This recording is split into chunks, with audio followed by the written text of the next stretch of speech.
श्रीहरी ओम गंग गणपतये नमः।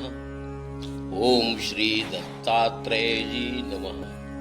ओम राम कृष्ण हरी। जीवन मुक्त गीता अवघे 23 श्लोक असणारी श्री दत्तात्रेयजींनी रचना केलेली ही जीवन मुक्त गीता वेदांत साराने ओतप्रोत भरलेली आहे।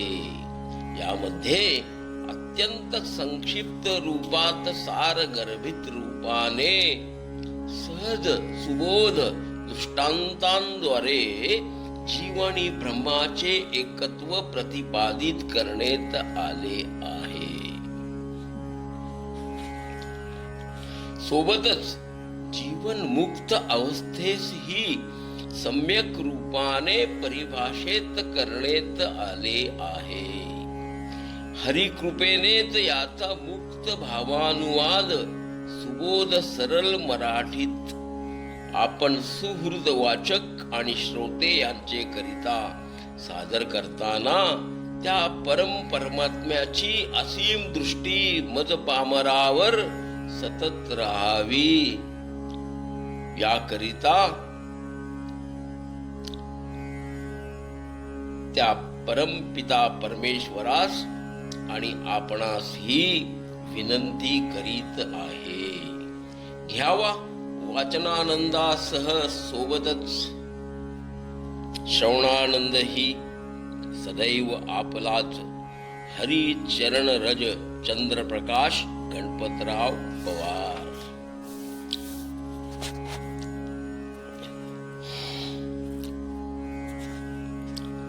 श्री दत्तात्रेयजी म्हणतात, आपल्या शरीराच्या आसक्तीचा त्याग म्हणजेच देहबुद्धीचा त्याग करणे हीच वस्तुतः जीवन मुक्ती आहे।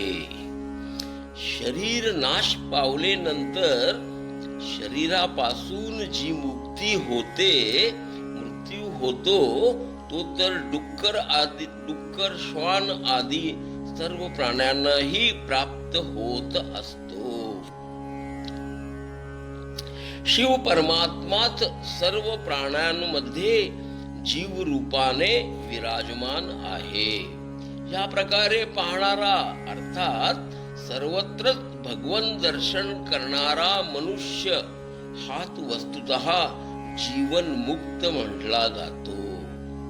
ज्या प्रकारे सूर्य समस्त ब्रह्मांड मंडळास प्रकाशित करतो, त्या प्रकारेच चिदानंद स्वरूप ब्रह्म समस्त प्राण्यांमध्ये प्रकाशित होऊन सर्वत्रच व्याप्त आहे।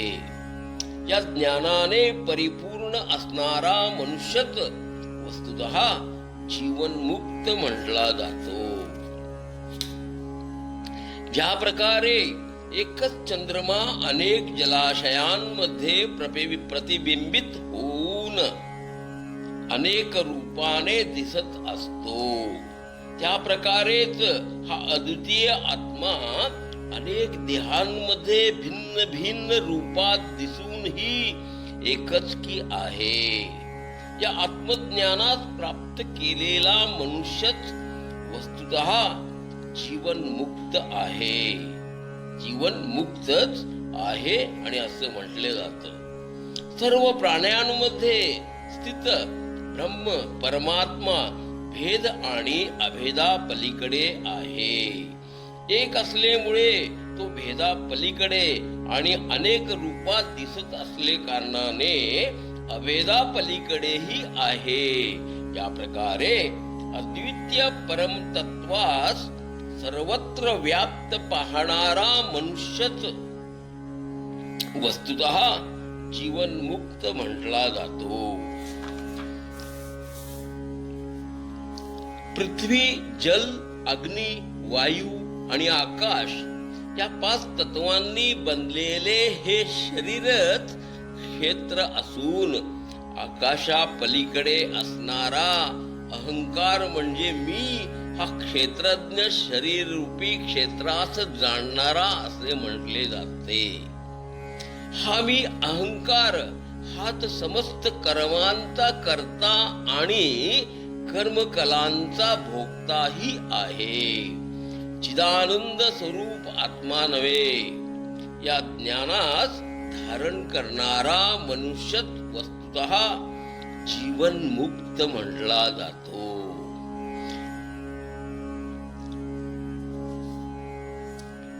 ध्यानात एकाग्र असणारा आणि कर्मेंद्रियांची हालचाल रहित अद्वितीय आत्मतत्वामध्ये लीन ज्ञानी व्यक्तीच वस्तुतः जीवन मुक्त म्हटली जाते. तो मनुष्य शोक आणि मोहाने रहित होऊन यथाप्राप्त शरीर धर्माचे पालन करीत कर्ममग्न असतो. तो मनुष्य शुभ अशुभांच्या भेदापासून उत्तिष्ठ झालेला असतो. वरची स्थिती त्याने प्राप्त केलेली असते. असा ज्ञानी पुरुषच जीवन मुक्त म्हटला गेलाय.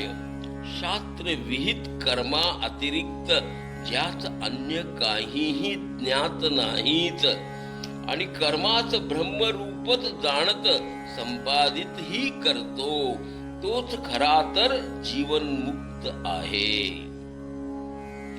सर्व प्राण्यांमध्ये स्थित शिवस्वरूप जीवात्मा अनादी आहे आणि त्याचा नाशही होऊ शकत नाही असे जाणून सर्व प्राण्यांप्रती वैररहित होणाराच खरे तर जीवन मुक्त आहे.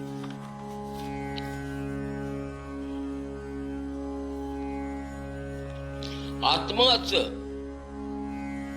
गुरुरूप आणि विश्वरूप आहे. या चैतन्य रूपी आकाशास कोणीही मलिन नाहीच करू शकत. भूतकाळ आणि वर्तमान दोन्ही काळांचा अंश असल्या कारणे एकच आहे, दोन नव्हेत असे जो जाणतो तोच वस्तुतः जीवन मुक्त असा म्हटला जातो. घ्या श्रवणानंद. हरिओम तत्सत. हरिओम तत्सत. श्लोक 13 पासून पुढील भागात.